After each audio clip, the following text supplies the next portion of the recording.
Wow, you need to go to the Bible to find out what Jesus said. This is the intellect of Western Islamic converts. This is the intellect of people who convert to Islam. If y'all are proud to have people this stupid, that's all you. All right, this is a public service announcement for the Muslims. Social media has become very popular for Muslims to go back and forth with certain people. In fact, a lot of the attention that certain people get is through baiting Muslims into arguments and back and forths and debates and whatnot. And of course, part of da'wah is discussing things with people, inviting them to Islam, answering any questions. However, some people, they've already made their decision. They've had the information presented to them, and it just becomes a back and forth, disrespectful engagement that Muslims shouldn't fall for. Now, of course, there's a visceral reaction when he is talking about a Muslim sister, specifically in this video, saying that she's stupid and talking about Muslim converts being stupid. Obviously, we could respond with that same energy, right? We could, I'm not even going to play that game, but for those who know, you know what's going on. You know what he's upon. You can see the holes in his arguments and everything. But at the end of the day, to you, your religion, to us, our religion.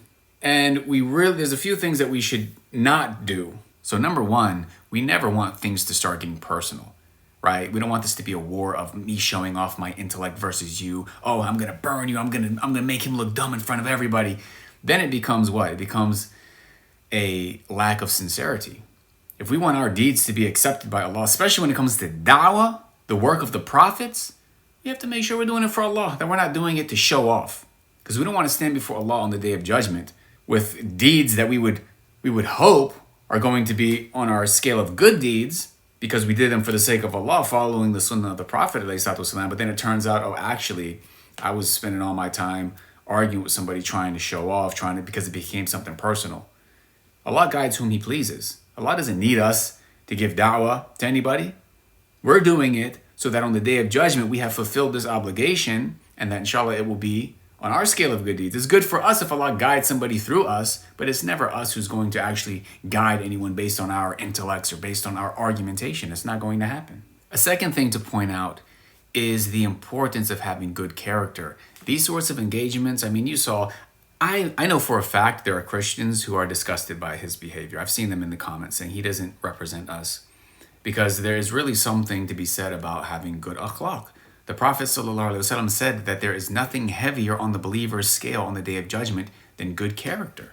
And it becomes very easy for Muslims when we respond to these sorts of videos for our character to go out the window, right? For us to stoop to their level in terms of the way that we conduct ourselves. And that's something that we should beware of. So 3 things to remember when it comes to da'wah. Number 1, your intention. Are you doing this to show off?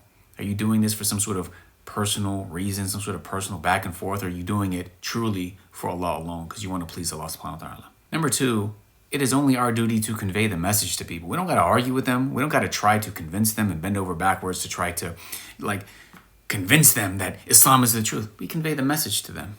That's it. Once they've heard the message, they've understood it, if they want to reject it, there's nothing you can do about it. There's nothing that any of us can do about it. And it's not our duty to do anything about it beyond conveying the message. And then thirdly, never sacrifice your character. Okay? We Muslims, we need to have the best character, because this is the heaviest thing on a believer's scale on the day of judgment, is good character. So may Allah guide all of us, and may Allah guide him